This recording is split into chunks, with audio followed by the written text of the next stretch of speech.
That's a whole troll. Right there, that's a troll. We got no Elagast, but we do have Hadhod instead.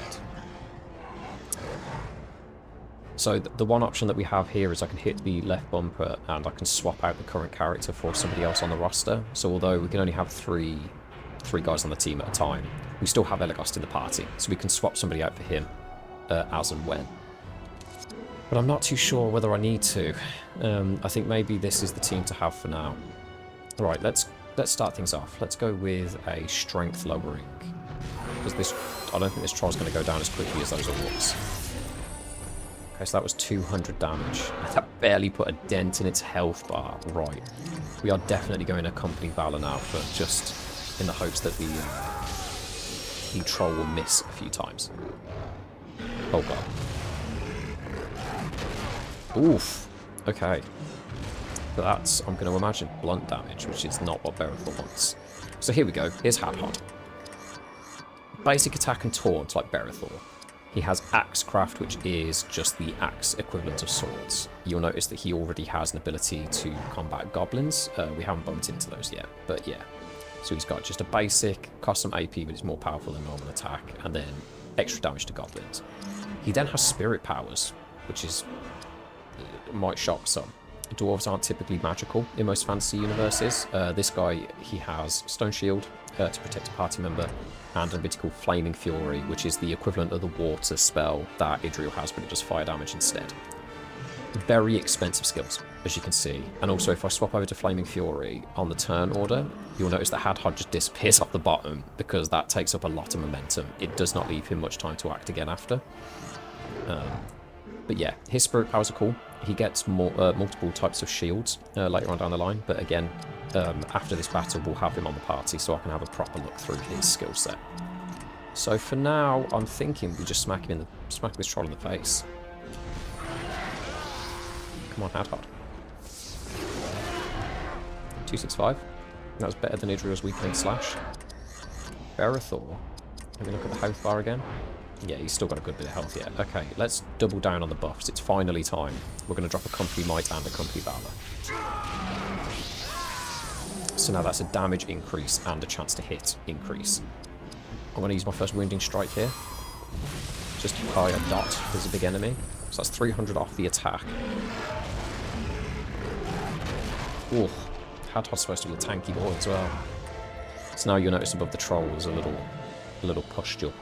That's just to, you know, signify that he's got the damage over time debuff on it. But I can press X or square at the same time, and this shows all of the buffs and debuffs here.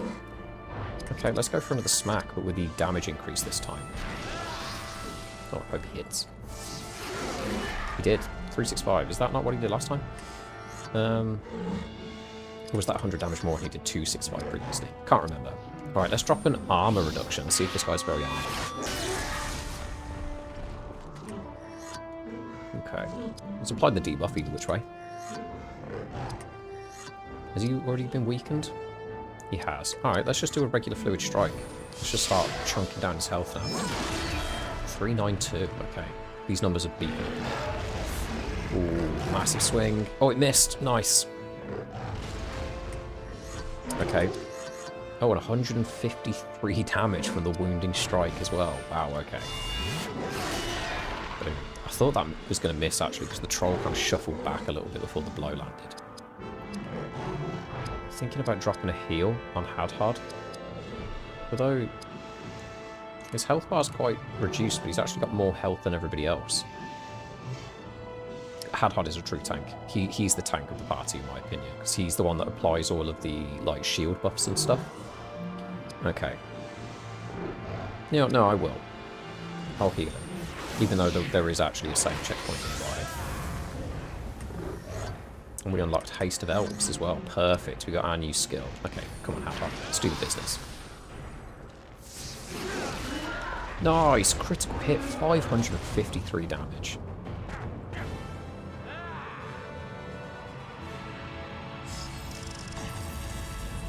Very good, very good. Very good, very good. Yeah. Elagast, despite the fact that he didn't participate, he gets half the XP that everybody else gets. Hadhod gets a bunch of gear. Okay, he's got a boiled leather pauldrons set and a black iron helm. Find Hadhod the dwarf. Elagos gained some XP. And he leveled up. Quest journal updated. Switch characters. Press L1 to bring in off-screen characters during a battle. Yeah, I knew that one. That's fine. We got that. Okay. Oh, okay. Let's loot first. Loot first, and then I can just spend a while in the menu before moving on.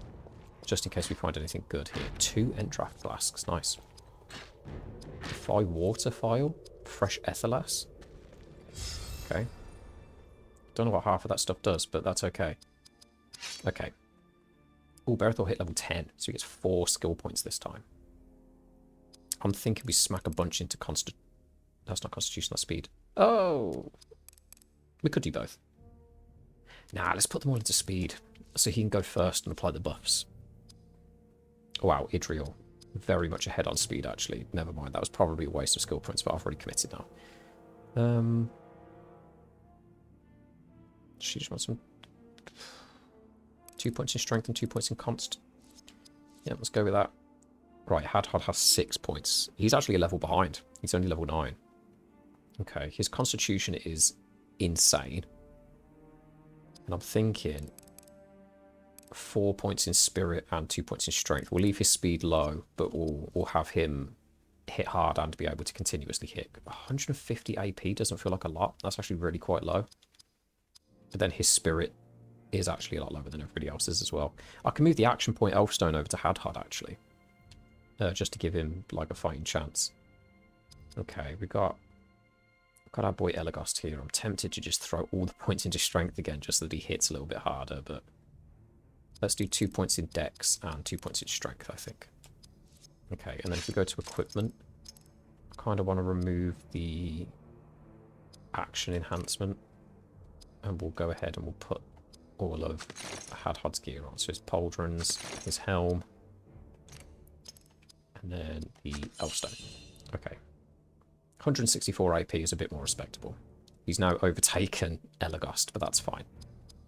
Because we can chop and change the Elfstones as and when. Plus these are just like the cracked versions, which are the weak kind of like common versions, but eventually we will get full, like, powerful Elfstones that provide much better buffs. And here we go.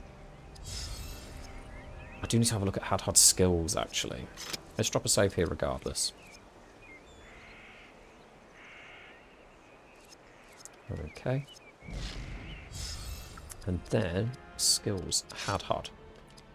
Okay, Cleaving Wound. That's just what we're going for. That's fine by me. It's another damage over time. Lovely. Spirit Powers. Okay. So, he starts off with Mountain Shield activate.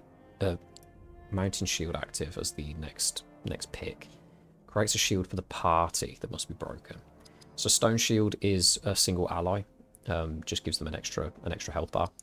And then Flaming Fury, fire attack. Hits a single enemy, you know, it says variable damage if it hits. I think that basically just means that it depends on the weaknesses and resistances and stuff.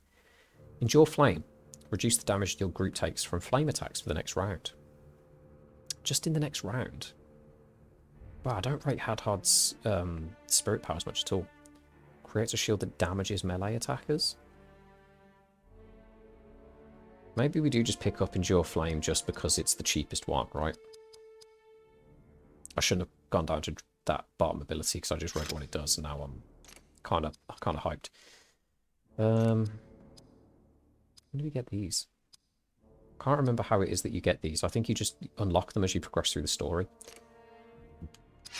That's 91%. Wow. Last but not least is to use the map to search near the lake to reveal a hidden doorway to enter the ancient ruins. Wow, I wonder what that could be. I know I've just saved, but I've changed a skill selection so that won't be on the save file. So it's one cheeky extra save. Let's go. Nice. Save complete. And let's head off. Off towards Moria. Second section. So we're 2 hours in, and we've just finished, or getting to the end of the first region. Oh, here we go. Yeah. This is looking familiar. just wait until we crest the hill. There might be an orc ambush on the way up. Nope, never mind. We outran the area. Rusts of Moria. What do they do? Reduces the foe's armor value. Okay. I've got a couple of skills that do that, though, on the bright side. Oh, it's literally just straight to another save point. Hey, here we go. Look at this. Weren't we up somewhere with an overlook of this place before? Because I swear I saw the Watcher.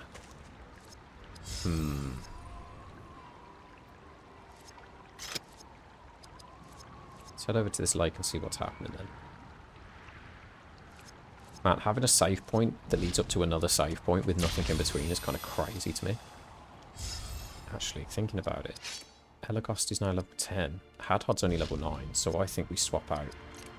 Let's get Hadhod some quest XP. Luckily he didn't miss out on much that first time round. Look! Elves prowl the shore. Get them all! What is this thing? Prepare to fire! Fire! Wowzers. Oh, okay. So we just get left to deal with the Watcher, do we? Lovely.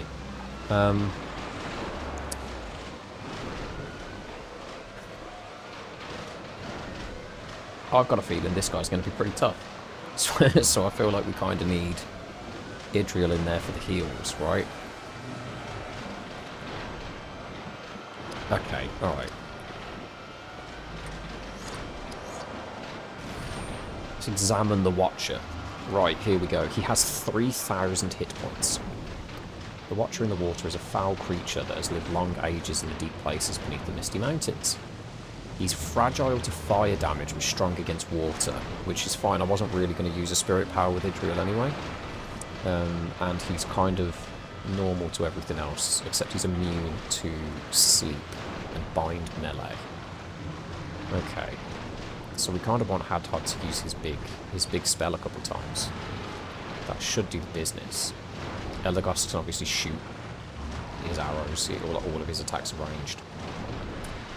And then it's just a case of, do we want Berethor to drop some buffs and then switch out for Idriel to heal afterwards, maybe? I think that might be the play here. Oh dear. Oh dear indeed. I don't think this is going to go super well. Okay, let's use our first Flaming Fury, our first proper spirit power. Okay, 400 damage out of 3,000. Isn't bad going.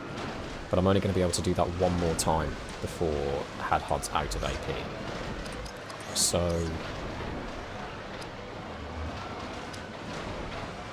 okay. Berethor gets to go twice before the Watcher acts again. Now, does this thing count as a creature? Because it didn't really specify, did it?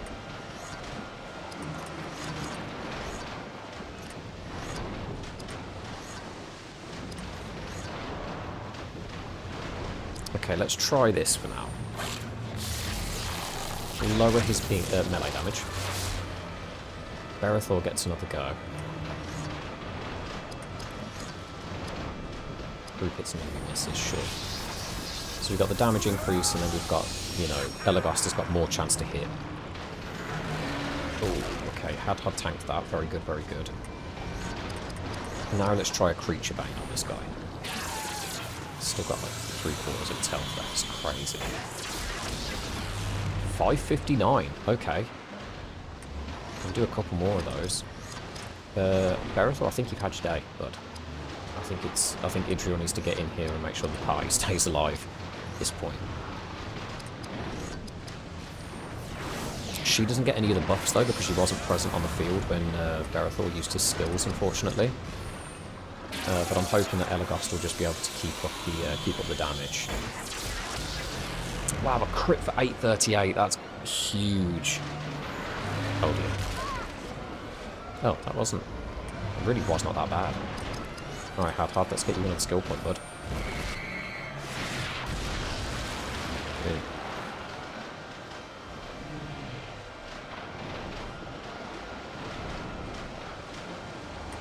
Wow, there's a real hang up on that animation. That was that worried me a little bit. I thought we were going to have a crash right there. Yeah, let's keep up the heals. Let's keep Elagast alive, because he's kind of the only one that can do anything at the moment.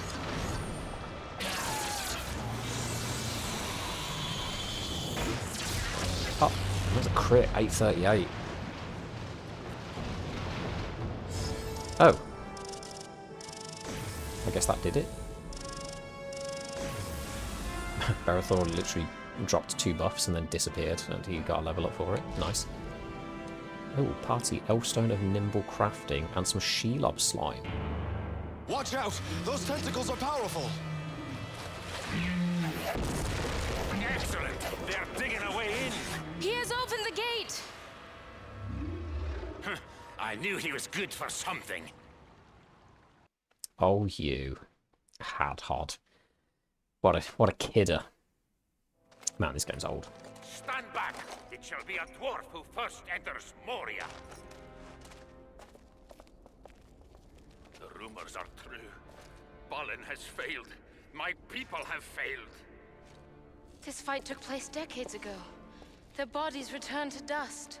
These great dwarf lords stood here for thousands of years, Elf, and this abomination took place before them. I do not find that amusing. Some small measure of their great power remains hidden here. I can feel it.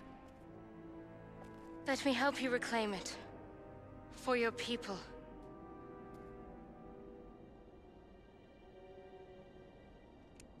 Emotional stuff. Right. So let's apply some very respectful level ups. Let's do a little bit of rounding, and then another point in spirit, definitely, for Hadhod. Try and catch him up a little bit. Now your boy Barathor. Couple points in constitution, maybe, keep that high. Give him a little bit of survivability. 761. I feel like Barathor, if it wasn't for his buffs, I'd pretty much just swap him out for Hadhod full time. At this point in the game, because again, if you've seen the Lord of the Rings movies, you know what's coming up next. If you haven't, this isn't canon to the films, but general gist is there. Traveling. Selecting travel at save points will allow you to return to lands you have already visited. So from here now, if I save the game, so we're no longer at the Moria Lake. We are instead at the entry chambers. And from here, we have the travel menu. We can either resume the game, or we can travel back to the beginning of Eregion, and we can run that whole sector again. Which I'm not sure why.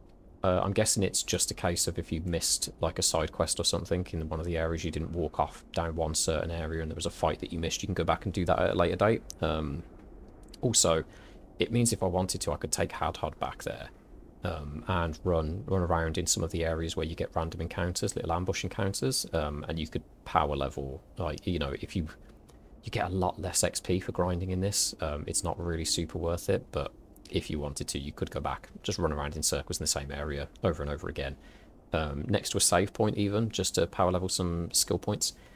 I'd only really consider doing that if I'd reached a point where I'd got myself stuck. Should have read that pop up there. I might see if I can go back and find a frame and put a screenshot back up on the screen. But I think that was talking about evil mode. I will touch on that later. Not quite now. Not quite now. That's for another time. But evil mode is as it sounds. You play as the bad guys, in short, and you get some rewards for. I might as well just talk about it at this point. It's replaying some of the old battles against the heroes. Ooh, boiled leather van braces. Let's equip those. And an epic scene. No, thank you. So you go back, you play some battles from the previous area, playing as the villains instead of the heroes, and that's the gist of it. You get to use the orcs, you get to read about some of their abilities and stuff, and then at the end of it, if you complete all of the battles, you can select a save file and deposit a couple of like elf stones and like a couple of like items, which again, you can do that to kind of like grind for some healing items and stuff to like top up your save if you're struggling. But Not really too fussed about that just yet. Allows learning of item crafting skills. Does Hadhod want that? I think I might just give it to him for now anyway. Because if I go across to the skill screen now, he's got craft item. King's foil.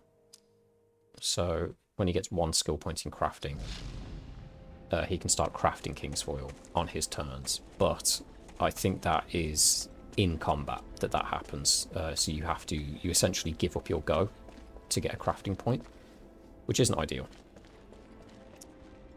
I don't like all this water in here, you know. Alright, Hadhod, let's crack on. Why is everything broken? Like, so broken, I mean.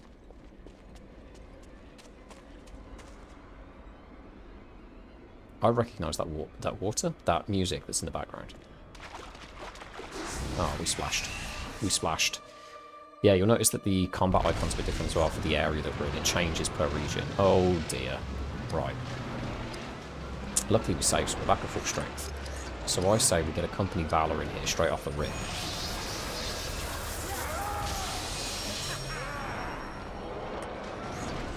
And then let's hit him with a piercing might. Lower melee damage for if he uses his little tentacle whip ability. Didn't do too much damage at all. I should have examined him actually to see whether he gets the same. Oh lord. See whether he's got the same HP. But nonetheless, let's get stuck in. Those AP increases means that Hadhod can use that Flaming Fury skill 3 times now. And he'll have 1 AP left over, just about. That animation takes way too long. Okay, let's drop a Company Might to increase damage now. And then I can swap Berethor out for the Druid and start making sure that everyone's health is topped up, because we are now in Moria. Creature Bane. I think the Watcher counts as a creature. I think this actually does benefit. 559? Do some of these big 800 damage crits if I'm honest with you, Elgost. That'd be the dream, buddy. Okay, Tentacle Frenzy. We're now in with Berethor. You know what? Maybe I should have given Berethor the crafting. Because he's got lots of anti-orc skills, you know? But then again, I suppose he does have Shattering Strike to lower armor. So even if we are fighting against, like, a different foe, he can still contribute. He could activate perfectly and use an arrow on me. But I'd rather not. Okay, let's get Idriel in here. And she can drop a cheeky little heal on Hadhod here. Did I check Idriel's spirit powers after she learned Haste of Elves? I don't think I did. Could be missing out. Okay, the Watcher's health bar's going down.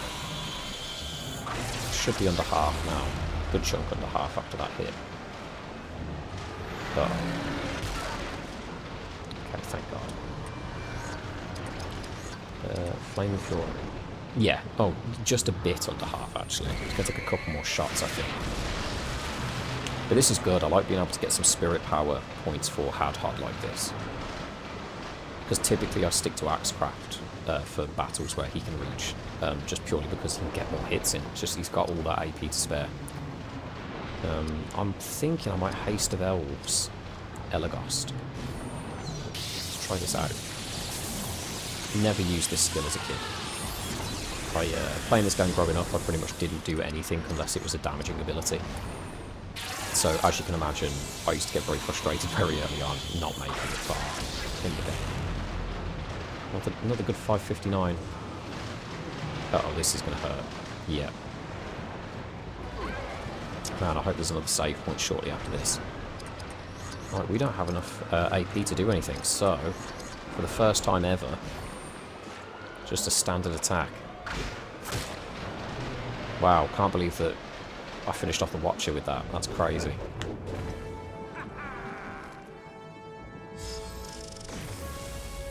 Okay, Idriel's back up to strength.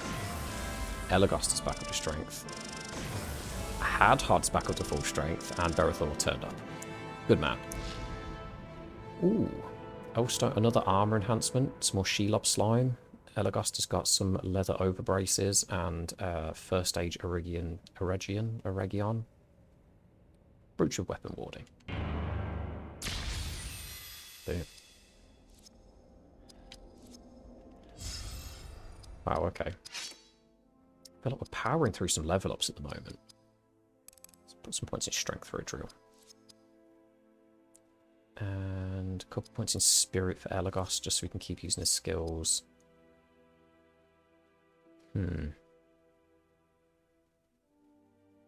Let's put a couple points in spirit for Hadhod as well, actually. Just really keep his AP as high as I can. So it was Elagos. Yeah, he's got some... Okay, 1 armor. Oh, but these actually give him a +1 strength as well. Okay, cool. We've got a brooch. Lowers his spirit by 1 and his speed by 2, but he does get some strength, constitution, and dex increases across the board. Also gives him a lot of resistance to piercing damage. Yeah, you know what? Yeah, sorry, that's the weapon warding aspect, I guess. Whereas that doesn't apply anything. So if I look at his stats, weak and very weak. And then, oh Christ, I clicked off the thing. And then, yeah, normal, weak, and very stout. So he takes next to no damage from blunt attacks, which is great. And then there's an armor enhancement. Let me test my theory. Yeah, plays the jingle, but you can only have 1. Okay, who else wants an armor increase? Berethor? There we go. Okay. So quick wade through here. God, fighting the Watcher twice, back to back. It's phenomenal. Phenomenal stuff. Also, kind of terrifying. Right. God, there are really no extra goodies in here. They literally just made this whole room just for us to fight the Watcher in the water. It's pretty cool. I like that. Very nice. I'd love for them to remake this game. Or do something similar again, but a bit modernised. Be very cool. I don't like these caves. Okay, a health enhancement stone. What's that one? I know somebody already has one of those equipped. I think it's Berethor. He does. So we got 674. Oh god, I think it's Idril.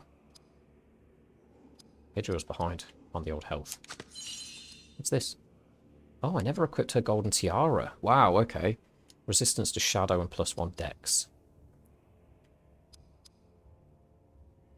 Sure. It's an armor increase as well.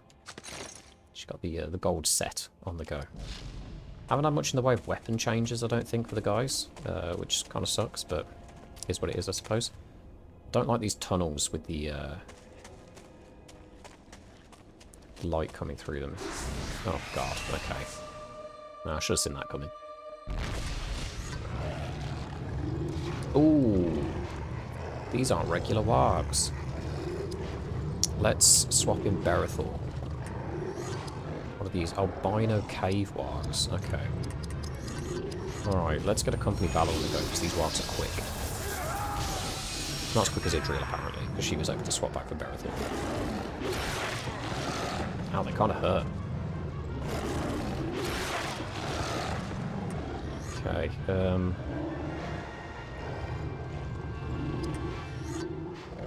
God, if I use an examine, Elagos can act 3 times, potentially. Okay, 1500 health. Saruman drives ravaging wargs north from Isengard, where they often hunt in packs. So they're fragile to water damage, but strong against blunt damage.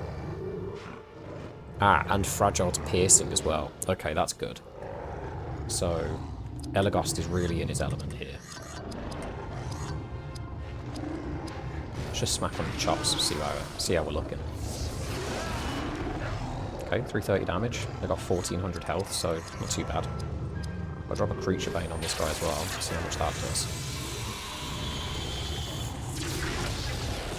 Wow, nearly 500, okay. So, company might. I think I might actually just spam the buffs here. Berethor's closest to leveling up, I think. So he didn't quite get his level up last time. So, with the damage increase, we could be looking at like a nearly 700 damage attack here. Okay, 670. Very good. Berethor. Berethor, stop getting slapped around. Stand your ground, you fool. Ooh, cleaving wound. And 455 damage, good lord. Guys. Do I swap out for Idril? Annoyingly, I want Idril in to heal Berethor. Nah, but then again, he's going to level up soon, so maybe Idril could just heal Hadhod, just top him. Top him off just that little bit. And if this wild lives long enough, maybe a weakening strike. Well, I could have done with a weakening strike first, actually, because he doesn't... Yeah, he's not dead now, he acts. Just undoes that whole heal, of course, of course.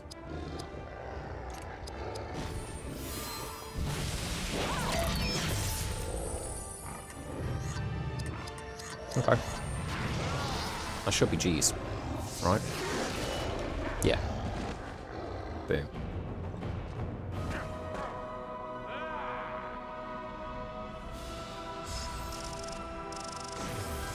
Yay. Yay. Okay. Good, good, good. We've got some leaves of Lembus. Item crafting. Create items for use while in combat, such as Kingfoil, etc. with item crafting. Items created will be available in the item menu. You need to equip the elf stone of nimble crafting in order to craft items. I didn't even look in that menu, actually. Maybe I should at some point. Found rune 1 of 7. I need to check my quest log, because that means nothing to me. Let's put 2 points of speed. Let's keep him speedy. And Berethor can get 2 points in Constitution to tank him up a little bit more. Okay. Right, skills. That's fine. Stunning Strike, yep. Drain Inspiration. Drain action points from an enemy or a greater heal. So that's restores some HP to one member, and then we have restores a great amount of HP to one party member. Let's just stick with Drain AP, maybe? Although a stronger heal would be good, but I don't know. That'll be fine as it is for now, I think. Blinding Shot, we're nearly there. We are nearly there. And Piercing Will as well, actually, and then we can start getting some choices. So we've got a choice here. We've got Crippling Smash. Slows the enemy's rate of attack. Pretty good. Hue Armor. Lowers the armor rating of an enemy. I think I'll stick with lowers rate of attack for now, because Berethor already has a Shattering Strike. So we've got options for that. And then, yeah, Endure Flame's going to take a little while. Okay. Now where are we going? We came in from that way because there's an open chest, so it's back on ourselves. Got distracted already. Can't believe it. Ah, I wanted to look at the quest menu. Sorry, completely forgot. Here we go. West Moria. 20% done. Ah, but the East Moria is its own separate thing. Okay. Yeah, here we go. Confront the Watcher in the water. Find the Watcher's underground lair and drive the creature out of his sanctuary beneath the mountain. Oh. Guess that's what that room is. Never mind. Find 7 dwarf runes. There are statues of 7 great dwarf lords placed throughout Moria. Find all of them and collect the runes found in chests nearby. Okay. This is nowhere near a statue. I'd just like to point that out, but that's fine. Let's head in through here. Oh, okay. Wow. The map's opening out a little bit again.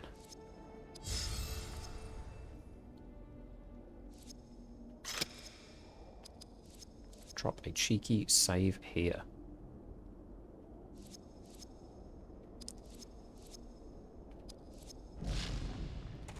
And then off into Moria. What have you got there? It would appear we have discovered the last delving of the dwarves. A great mithril pit. And that mine would likely lead us to the other side of the mountain, would it not? So what do we wait for? Let us follow it!